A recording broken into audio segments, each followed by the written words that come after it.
Hey, Brad. Brad. I meant Brad. I don't know what Yeah, my that's all right. son. Sorry. Hey, Yeah, welcome to Nightwave Radio and Brad. How you doing, Brad? I'm doing good. How you doing? Doing pretty good. How's things going with the music world since all this COVID Well, 19 I'm stuff? well with the COVID-19. It's kind of put us back a little bit. A few months. I've been staying busy as much as I can with playing here at the house and doing Facebook Live videos and practicing, writing, and doing all I can do during this time. So Okay. Got any new songs or stuff out that you wrote or that's going to when I'll put this down where you do the studio and yes, I have actually a brand new song that just came out in July called "Outlaws to the In-Laws," and it's been getting a lot of airplay from basically from Spotify, and I've been sending it out to radio stations, and people was picking it up.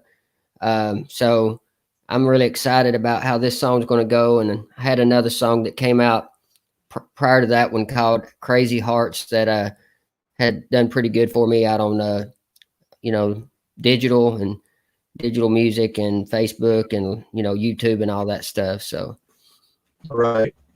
I think I sent you the information that you could do a takeover of my page. You just got to let me know when you want to do it. And I can set it up. yeah, sounds good. You can play for 30 minutes or an hour, however you want to do it. And that's what I've been letting artists make a decision. And that way they could get themselves out there. I've been around for 11 years and I started in the country about 7 years ago. And I've been trying to get all the indie country artists out there like y'all. I appreciate it for what you do. The country artist is, to me, I'm more of the old school country, and Right. and it's kind of there's still a lot of old school country out there. It's just you got to sometimes, just look a little bit harder for it. But with the internet being so relevant now, I mean, it is easier to find really good artists out there that you don't hear on mainstream radio. So, Well, a lot of you, a lot of y'all as independent artists, you can't get them on mainstream. I've tried. I know. I've actually dealt with the same thing. I've sent my songs into even smaller radio stations, and they still, even some of the smaller stations, still will say they can't accept indie material. So, uh, unfortunately, that's just the way the system works. But what I've been trying to do is just get out there as much as I can, and I'm also real big about bring we all support each other. The other indie artists that do what I do, I appreciate what they do, and we're trying to promote each other and get us, get everybody out there to, exposure. So, Well, I started, like I said, about 7 years ago, trying to get another internet radio station. He's not running now, but he got me started in the indie country artist, and I've been doing it ever since. And then I made a decision I finance all this stuff myself. So I made a decision to do this for the artists to get them out. At one time before I had a server to crash, uh, I had over 3 million listeners around the world, and unbelievable. I'm gaining that back again. That's good. That's another thing that you mentioned around the world, because there is still a big, uh, basically, there's like a big traditional country fan base out in other countries, like in Europe and The UK, Australia, and so yeah, and that's the thing, is when you go to those countries, they don't want to hear new country. They want to hear the old stuff. They want to hear the Johnny Cashes and the Waylon Jennings, Willie Nelsons, and those kind of artists. So, and that's really refreshing for the indie artists that can go out there and and still be really, really, basically getting good crowds and people enjoying what they hear. So, Well, like I told a young lady yesterday, I had her on the show. We was talking about older country and stuff, Johnny Cash, because she played Old Rocky Top. mm-hmm. You remember that song? Yeah. But we got talking about Johnny Cash, Loretta Lynn, and all of them. The thing of it is, back then, that was true country. Yeah. And you got, like you as an artist, are bringing it back. And it's great that it's coming back. I mean, sorry, go ahead. No, I was saying I agree with you completely. I do believe that traditional country music is for sure coming back because some of the mainstream artists that I've heard lately are I'm hearing like a little bit of a touch of 90s country coming back as well. And right. I think it's coming back. I do think, they say history repeats itself. So hopefully I'll be alive to see when it comes back big. And I'm looking forward to that time. So, well, I'm looking forward too because I like satellite radio, and they used to be pretty good playing older style music without advertisement and stuff. Because when you had FM out there, that's all you heard is advertisement. You didn't hear the artists that much. Yeah. And I know they got to make a living somehow. I mean, honestly, I do. But we all do. But the thing of it is, older country is more traditional.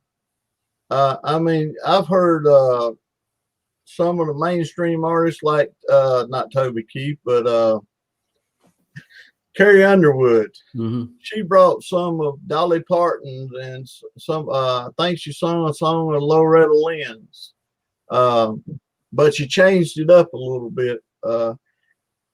I'm like you. I like the older country. It's more, as a lot of people call it, and I don't agree, but we did do it back in the day. Is drink beer. It's beer drinking music. Yeah, but, and also it's also it's also real life. It's also about real life lyrics, and that's what I've tried to get back to in my songwriting. Is unfortunately there's bad things that happen to people, and there's bad things that happen in life, and it seems like a lot of the mainstream songs that you hear, they just want to paint this real positive picture that everything's always great and everything. But back in the old days, the old country, there was heartbreak. There was, people, crying in their beer, as the old saying goes. And you had to, somebody, the cheating, I know a lot nowadays, if they played a cheating song on mainstream radio, it would probably get kicked off. But that was kind of the staples back then. So, but it was about whether you liked the lyrics or didn't like the lyrics, you had to admit that they were real life stories about everyday life. So, well, like you said, the good or the bad. I mean, it was both ways. You had country music that somebody wrote a happy song, and then you had something like the breakup, the divorce, the whatever.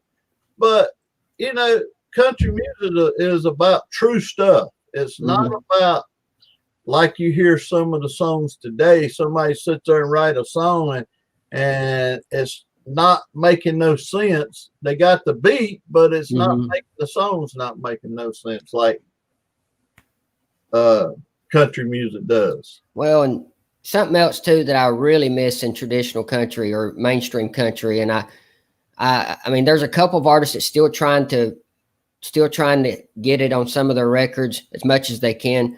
But the steel guitar and the fiddle guitar, the steel guitar and the fiddle, and also even some dobro sometimes, and harmonica, banjo, those kind of instruments are not really getting used on mainstream country anymore. And that's kind of sad because it was really good instrumentation. And the steel guitar just to me makes a country song so much better. Yeah, you're right, because I grew up, we had cookouts on the back porch or the front porch, and about 4 or 5 guys or 3 guys or maybe 4 that I know that played the fiddle, the banjo, the guitar, or whatever. They come up over at the house and we'd have a cookout, and Well, just like everybody says, drink a little beer back then. So, Mhm. you know, and they go to picking and singing and stuff. That was country music. You Yeah. know, that is part of history, as you said earlier. Country music come from soul, Motown, bluegrass, Hmm. country, country rock. We don't hear that no more. Hmm. We really don't. And I'm also, there was what I liked about the old country is it actually instilled. It was okay if the person wanted to veer off a little to the left or right and do a country artist could go out and if he wanted to do a gospel album, he could do a gospel album and people would buy it and he could go right back to doing his old school country. Mhm.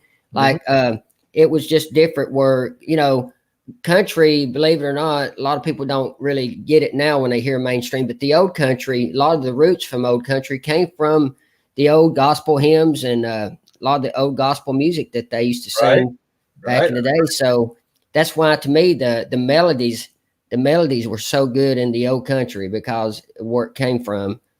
Um, That's an artist. I know that he's Virginia, I think he is, maybe Kentucky. He might shoot me for saying that, but well, I know he's from one of them upstate. But he plays a lot of bluegrass. mhm. He comes on Facebook because I got him as one of my friends, like I do you. He comes on Facebook and he does a show, and takes me back. That's why I like country music so much, Mhm. the older style, because it takes me back and it remembers the days the way I was raised. Yeah. You know, it sort of done that, and that's why I like the older style music. Mhm. Outside of that, you can, like you said, you can sit around and do things and have fun and uh, bring up songs that you wrote that where can people go out and get your music and stuff? Uh, you can actually get it from I have a website, bradhowardmusic.com. It's got songs on there you can purchase. You can also get it from all the digital outlets now and if I've got some CDs too that I will physically if anybody that wants a physical CD and they can't find it anywhere else, I'm willing to, as much as I can in the time that I have, I will send them also. I usually try to send them an autographed CD if Okay, if they request it personally, like over Facebook Messenger. I'll package it up for them, send it to them. They may not get it within the next 3 or 4 days because based on how much time I have to get them out, but right, but I usually will get them out to them on a personally. If they a lot of people do like the personalization of getting a CD with it signed on the back cover or something. So I do that as well. And I'm also playing as once this virus breaks, gets starts not being shutting yeah. everything down. I want to be out there playing again, and as soon as I get some more venues booked or get venues booked, I'll be putting them out there on my Facebook page and also on my website. And How much so are your CDs? If my somebody, CDs, I have 2 albums that are $10 a piece. They're 10 songs. So okay, I'm, I've got an EP album with 5 songs that I sell for $5. And the ones that you buy online, like digital, they're like $1 a piece per song, I think. right, So, I mean, and even if you don't want to purchase, if you just want to get on Facebook and look me up and follow me, or if you want to just get on Spotify and follow my put me on your playlist and stuff that way. right. Just basically just get other people hearing what I'm doing and hearing the traditional country style because like I said, there's not as many of us left out there, so it's real important for other people to share it and let other people know what we're doing. So Well, I think I've sent you a thing where you could send your anytime you want to send music over to be played. Uh, mhm. I sent you an email address that you could send it to. You're welcome to send it anytime. Okay. I think I tried to send it to you and it must not have went through. Right. But I'll try to send it again. I may have tried to send too many songs. You know how if you send too many MP3 songs on one file, it don't go through. So Right. I'll try to send it to you again and get it out there to you. Yeah, I'll get them on there, and I got a bunch now. I got to get back on there, but I was gone for 2 weeks, and I let them pile up, and I've downloaded them. Now I just got to take the time and get them on there. I'm retired now, so I can do this all day long if I wanted to. Well, the retirement ain't fun. As they say, you got honeydew lists. Oh yeah. They make up a list for you to get done, and so and volunteer you out for things too. Yeah, I know the feeling. I actually, yeah, I just recently got married in September, so I'm starting to. I mean, this is my second go around, so I'm actually getting reminded of how that works. So how that works. Well, it's my second go around, but we've been together, married for 22 years. We just come back from my oldest daughter's house in North Carolina. I got two granddaughters out there, beautiful granddaughters. And I got a younger by my second wife. I got a younger daughter here. She's 9 years old. And but yeah, well, I stayed busy. I thought I was going to stay busy trying to do what I want to do, but it don't work. So I just, I learned that a long time ago. Don't want, or my wife will file me out or send me to somebody else to do something for them. So yeah, you'll get that one of these days. Oh yeah. Well, I've already learned how to, fix up stuff around the house I didn't think I could fix, but having to, do the handyman work sometimes, Well, it's like I told some friends of mine. Well, I told a couple of coworkers that I hired when I was a manager. They was talking about this and that. I said, I tell you what. And I got a buddy in North Carolina. He used to work for me when I lived out there in the heat and air field. And he'd call me up every now and then and say, hey, how you fix this? I said, have you done this and that? And he says, what do you mean? I said, well, you got to get out there and you got to just start from scratch and go down to the bottom till you figure out what's wrong with it. I said, that's why I call trial and error. I said, you don't just go in there and change parts because it might not be the part you change. Yeah. So, but no, I'm trying to get all the artists notarized. Noticed over the radio, over Facebook. I got a website called nightwayradio.net. That's what I'm saying. I got to start working on all this stuff, taking your stuff, like your picture, a picture of you, your bios, and then go down below all that, or go to another page.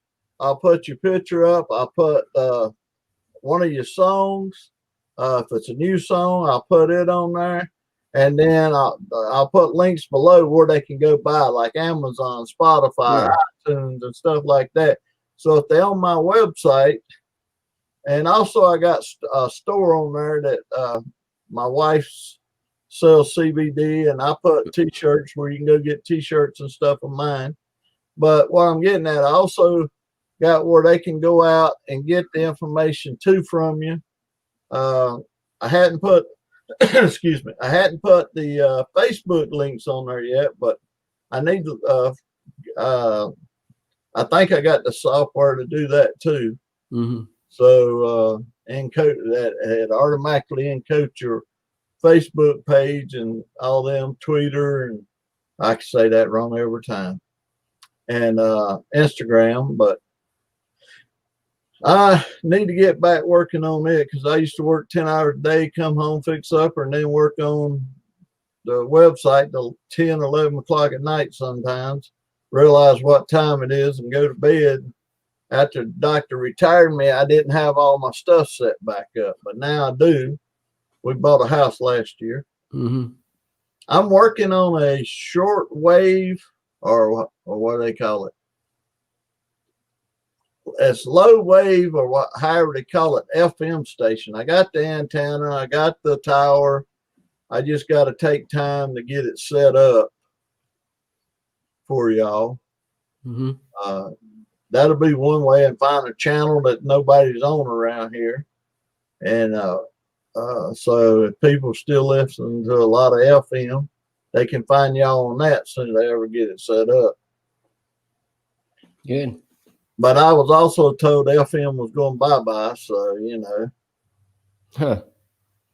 Well, guy told me he was a DJ at a radio station for years, and he's retired from it. And he said he was told by one of his buddies, and it's been over 5 years, I think, and Yeah. it's still out there. But he said FM's going bye-bye, and satellite radio is going to stay. Well, it's just like CDs. You don't see them in your car no more.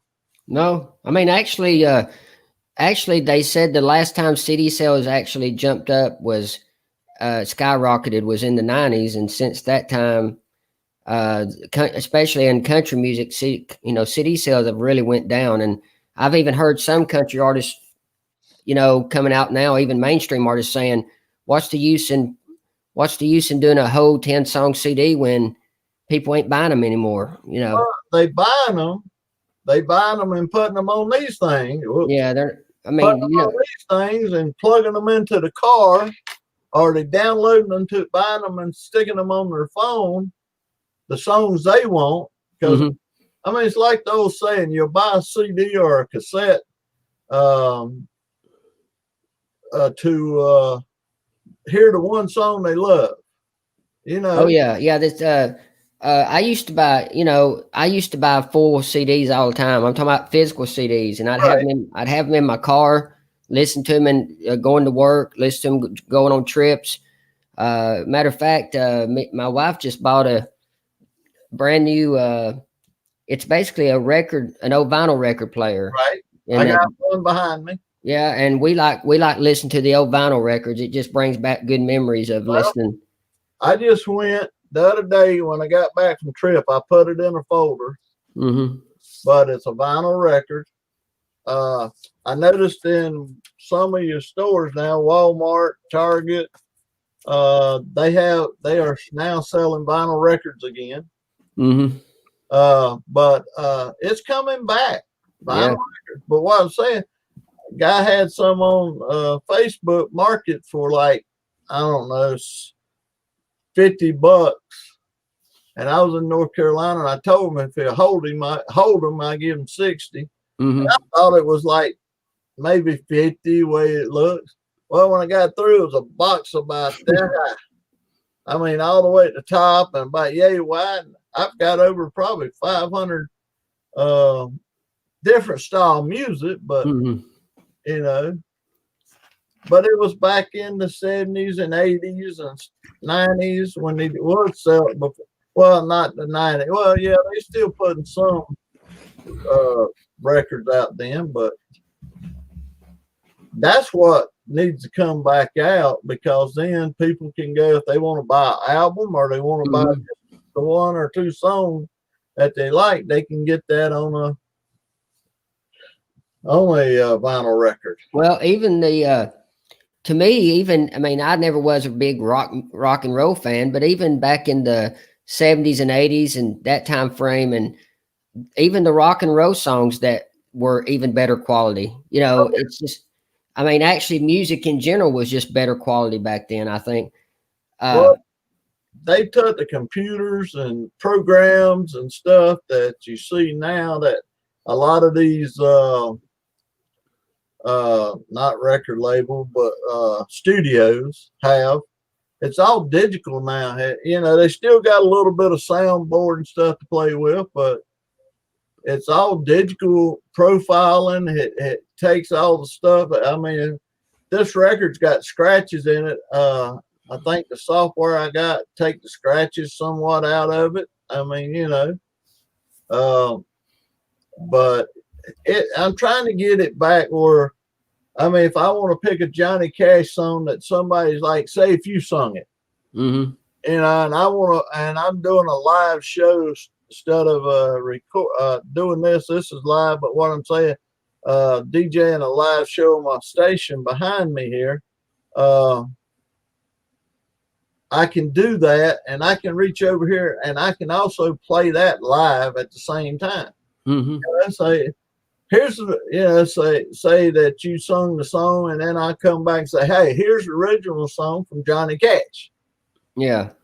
I can do that. I got it either cassette or vinyl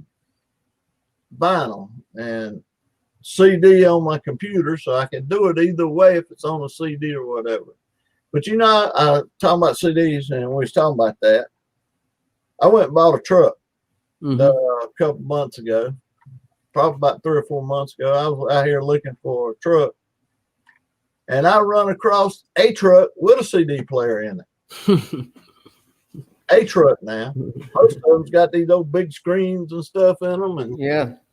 for satellite radio, and FM. But that was cool. Yeah, actually, I have a older car that still has the CD players in it, and believe it or not, this new record player that she bought, it actually has the 8-track player in it. Holy moly! Yeah, so that's kind of really old school. I think the 8-tracks. I think the 8-tracks were more relevant, like in the 70s. I'm thinking, or hate to tell my age. I mean, this will show my age a little bit here. But I remember the 8-tracks when you had the 8-tracks in the 70s and the 80s. You still had a place where you could put an 8-track in and play. I've seen one somewhere, not the player, but the 8-track. I don't know if it's on Facebook Market or what. That just like blew my. I said, man, people still got them things. Yeah. I mean, cassettes, I would think, because cassettes come right after that. And then CDs come after them. But that just blew my mind that, they still out there, and somebody like you remember all that stuff. Yeah. Actually, when I was a kid, my dad had some old 8-tracks of the artists like Don Williams and Charlie Pride, and and he kind of liked a little bit of the soft rock stuff, like the Fleetwood Mac and all that. He had some of that, but I paid more attention to the country albums he had. I mean, we had an old vinyl record player when I was a kid, and I learned how to work the little needle and everything, and I'd play the songs like he had like some old classic country records I would listen to. He was a big Merle Haggard fan, and so I got a chance as a young kid to listen to Merle as growing up, which learned a lot from that. So I listened to it used to be a group called Chuck Wagon. Yeah, they was gospel. Mm-hmm. I grew up listening to them. I grew up listening to Johnny Cash, the Hee Haw, Merle Haggard. Mm-hmm. I can't even think of his name right off the bat, but all them guys, and Dolly Parton. And then Daddy found a song that Chuck Berry wrote. Mm-hmm. My Ding-a-Ling. Yeah. Now that shows you that still shows you some of my age, but all them, I wished I could find it, but I don't know whatever happened to them 45s, but they I still stump my toe every now and then, because my uncle, when he passed away, he had some old albums, and I had a friend of mine told me I should have paid the $60 for them, because 1 or 2 of them was worth about $700. But it wouldn't. See, I'm like this. I don't care how much the record's worth. To me, it's worth a lot more than that if it's a great artist. Yeah. I mean, we've lost a few lately. Charlie Pride. I had the same problem yesterday. I know all the names of them. But Yeah, we lost Southern Pride, Kenny Rogers, Charlie Daniels. Charlie Daniels, yeah. We lost a lot of them here in the last year. Well, in the last month, to be honest. I mean, you know. Yeah, and just recently, a real famous DJ named Bill Mack passed away. Okay. Out of Texas. A great DJ that, you know, he was back in the days of the Merle Haggards and the Waylands and those. But yeah, we've lost. To me, I love Kenny Rogers, but it was kind of saddening, really saddening when I heard of the news of Charlie Daniels, because first of all, Charlie Daniels was a true American hero. He was a big supporter of the military, very patriotic, always, you know, always stood his ground on his beliefs. And really, I got to see him in concert before he died, or several years ago. And it was, you know, one of the highlights of my life to get to see him entertaining live. Well, it's one of the artists that I play. She plays a little bit of pop, but her name is Maggie Bob, if I say it right. She's out in Tennessee. She's probably 22 now, maybe. I might be wrong. Mm-hmm. But she's from Florida, and I got to know her music over the year. I actually got a CD and the picture of her signed up on the wall over here. And I collect all the artists. Since I'm got this house, my studio here, I got to try to start putting pictures up, and I hadn't got them all out yet, dug out. But what I was getting at, she played when she was real young with Charlie Daniels. The Devil Went Down to Georgia. Mm-hmm. She played that song with him on stage, and Charlie just stood there. And I mean, his old eyes got big because he didn't think she could play that fiddle, and she's a good fiddle player. Yeah. And so, you know. Yeah. So what else is going on, you know, that you want the folks to know about? Basically, you know, just I do have I will be continually doing Facebook Lives as much as I can. You know, that's really the only way to be able to play right now. And I'm not doing it for money, just doing it for fun, and doing it to just for people to hear some good country music. You know, I've really been working on a lot of songwriting. So hopefully when things break open and I've got some more money put back away for recording expenses. Yeah. I want to get back in the studio. You know, that's a lot of times people don't really get it when you're not in the music business, but a lot of people just think that when you come up, you know, when you write a new song, you know, hey, you know, how come you haven't recorded it? But they don't realize the expenses involved with getting a professional recording that's radio quality, you know. Right. So it gets where like it could cost $500 a session up to 300. I mean 3,000 a session. Yeah. I mean, I've talked to several artists, especially out in Tennessee. I got a friend, him and his wife, they live there in Dunlap, Tennessee. Mm-hmm. They go up to a studio, and he said, yeah, I might throw down $500 just to get them to let's lay the track. You know, that ain't finished it, you know. Yeah. So I know where you're coming from. People don't realize how expensive it is for y'all independent artists because, oh, we want a CD. Well, give me $500 so I can go get it recorded, and then another whatever it makes to take the like CD Baby. I don't know how much they charge. Mm-hmm.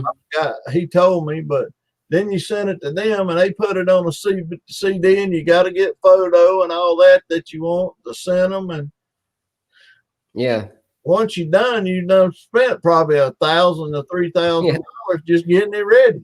Yeah, and I actually do have, you know, something else too that I didn't mention was I've started getting into merchandise now. You know, having like some. I still in the works of getting some T-shirts made up, but I've got some little beer koozies I've been, you know, getting, you know, using for promotional things, and it's really been working good for me. You know, a lot of times if you're an indie artist and you have something to give to the fans, you know, once they hear you.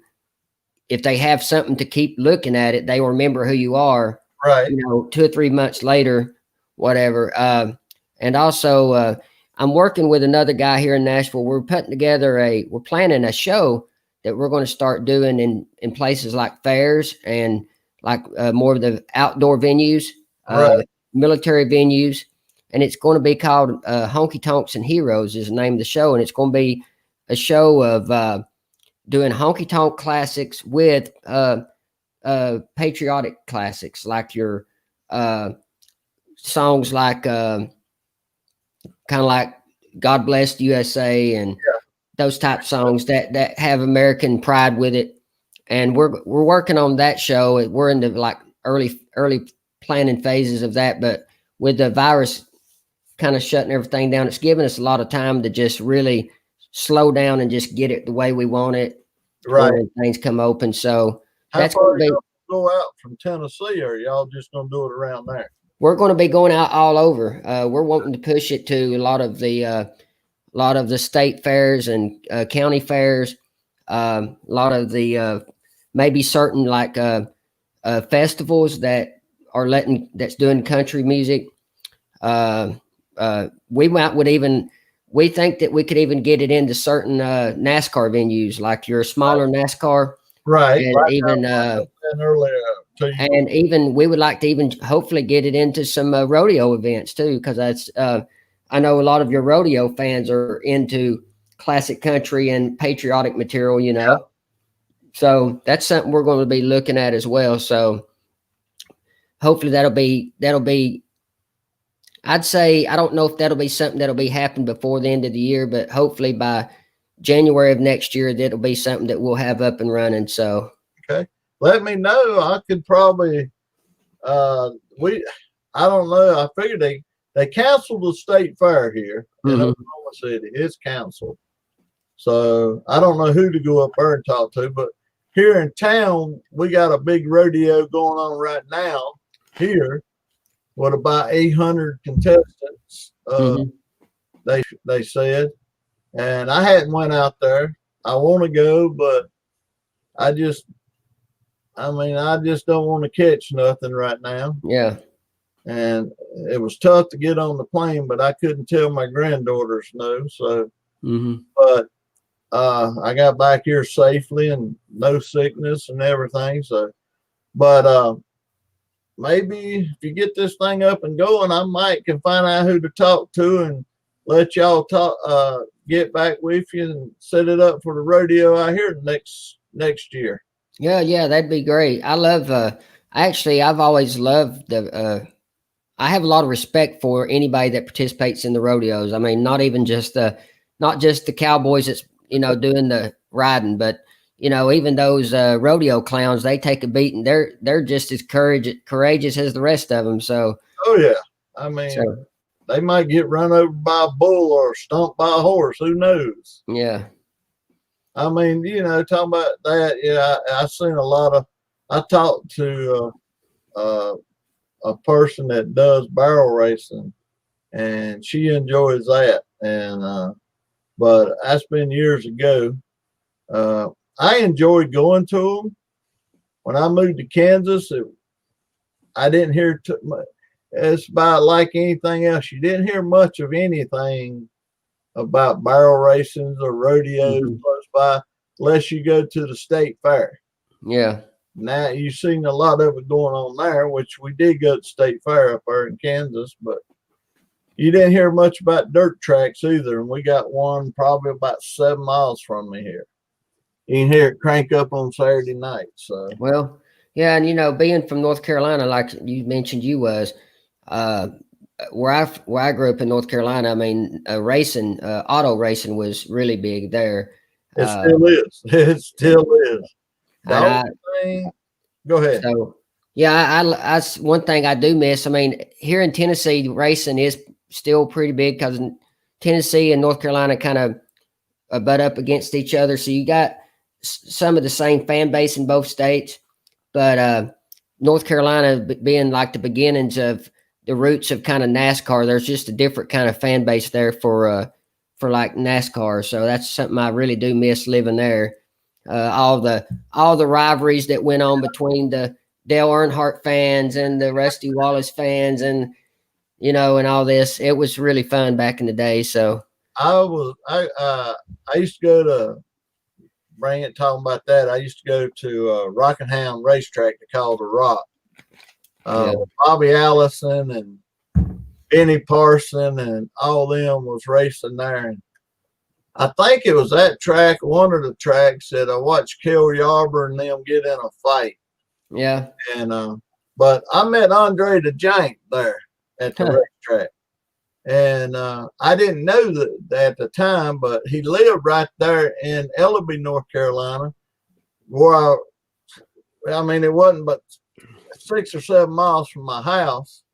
And I didn't even know that. But after I got married to my first wife, we was living in Ellaby, and which I already heard of Andre anyway. But I found out that he was living right outside of town on a farm.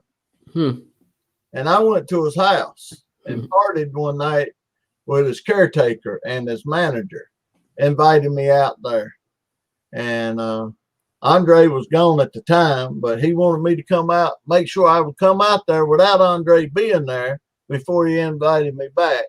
Yeah. And Andre passed away after that. But you would think a man would have a special bathroom with a taller toilet and stuff.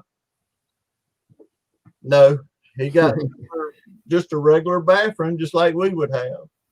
Yeah. The kitchen counter and stuff was the same way. But he would go out to a little, and surprising, the restaurant's still there. I know it ain't the same owners. It's a fast food restaurant like a hamburger joint. But he would go out and take a tray. I can't show it on the camera because, but I'll say bigger than that you see at these fast food restaurants when he serve you food. He would take a tray and round it up with hamburgers and sit there and eat every one of them. So, but yeah, getting back to you and racing, give you a little history. Tennessee was North Carolina at one time. Oh yeah, I've heard that. I didn't realize that. I didn't know how Tennessee was, made. I mean, not built, but the way they come up with the state. But I was watching a documentary on states and how states come about, and so they said, that long stretch of Tennessee there used to be North Carolina. So I tell you what, it's good talking to you. You too. I mean, I can't believe we've had a lot to talk about, besides just your music and racing and country music and all that. But we've been on here for about 42 minutes. So, you get a good person on here talking about old music and stuff, you get talking about things. Oh, yeah. Nice having you on. I'd like to have a autographed picture of you. And okay, yeah, I'll get that out to you. Okay, I'll give you my address, and let me know how when you get your new CD or your newest CD, and you're gonna send me the music anyway. So, but get it to me, and I'll get it on air for you. I'll be glad to get out there. Appreciate it, and be glad to let you have a Facebook takeover when you got time to do it. Yeah, it sounds good. Just hit me up and say, hey, I want to take over your page. And I'm going to do it on Tuesday night at this time. And I'll get you out there and let everybody know that you're doing it, because I'll repost.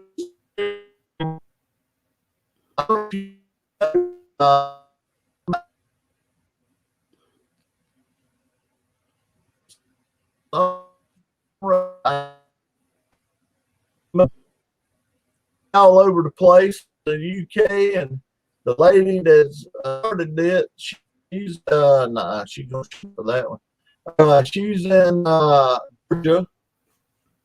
I was one of the first signers when she started it, radio station was. And so we get you the music, and I'll get out here and try to get everybody in New York. All right. Well, I appreciate it.